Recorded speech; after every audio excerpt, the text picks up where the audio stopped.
at its best in gumapang ka sa lusa with Sunsilk Damage Repair, Tiki-Tiki, and Nestle.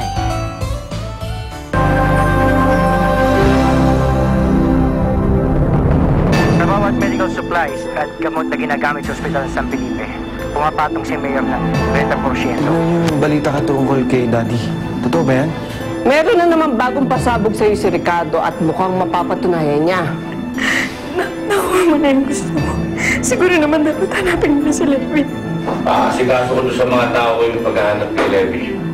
May nagpadala nito kanina, regalo. Para sa'yo eh. Ayun, Ate, sabihin mo sa akin totoo. Kumabit ka na ba kay Mayor Guatlo? May sorpresa ako sa'yo! May bisita ka!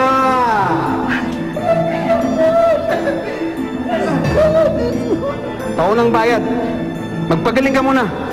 At huwag kang kakalat-kalat sa labas. Babantayan kita.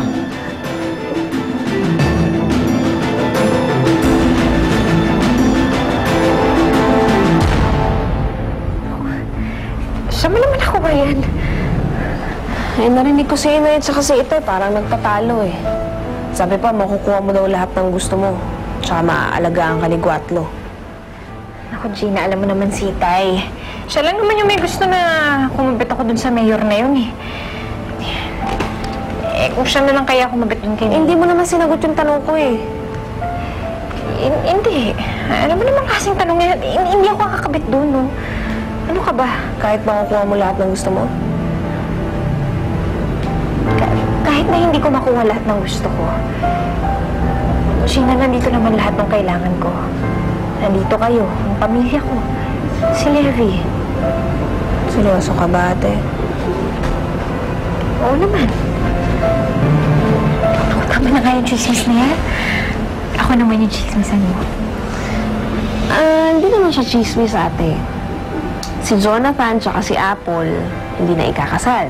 Tapos, narinig ko pa si Jonathan tsaka yung mami niya nag-uusap. Inamin niya na ako yung gusto niya, hindi si Apple. Kinilig ka naman. Medyo, slight lang. Tsaka alam ko na mas gusto ko ni Jonathan kaysa kay Apple eh. Naku, medyo ka pa dyan. Pag ikaw niligawan ulit na nung gagawin mo. Siyempre, ligawan niya muna ako, tapos saka ako siya sasagutin. Aba, ikaw talaga? Ako, wala kayo. Iwan mo na kita dyan. Ate, pag niligawan ka ni Mayor Guatlo, busang papatulan na. Kahit na ibigay na lahat ng gusto mo. Oo naman. Guatlo's Shady Hospital Deals? Ospital ng San Felipe, ospital ng katiwalian. Tingnan mo, kung ano-ano lumalabas dito sa media dahil sa expose ng kapatid mong si Ricardo at nakalagay pa dito mukha niya, tingnan mo, siya daw ang taga-siwalat sa lahat ng korupsyon dito sa San Felipe. At sa'yo, wala. Walang magandang write-up. Basahin mo. Relax, darling. May nakasulat din naman sa akin dito.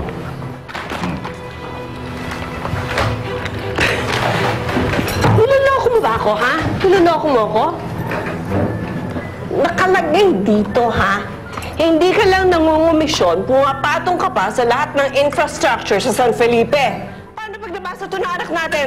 Ano na lang ang sasabihin niya sa'yo, ha?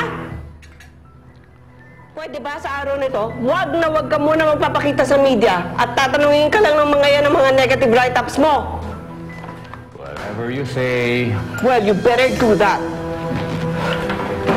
Good morning. Ma, Hi, son. papunta pa lang ako rito. Naririnig ko na yung boses nyo, ah. Nag-aaway ba kayo? Kumain ka na lang muna, Iho. Nagdidibate lang kami ng mami mo. Buka na dyan.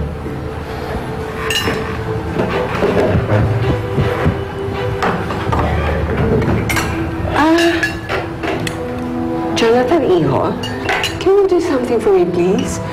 Bakit, hindi kayo gumawa ng outreach ng barkada nyo? Punta kayo ng ospital. Mag-ano kayo ng free medical check-up, magbigay kayo ng libreng gamot. Isama mo na rin si Apple. Tapos sabihin nyo sa mga tao doon, project yun ng daddy mo. Can you do that for me, please? Sige po.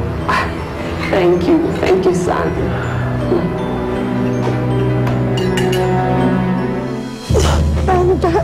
Anita! Anita, Diyos ko!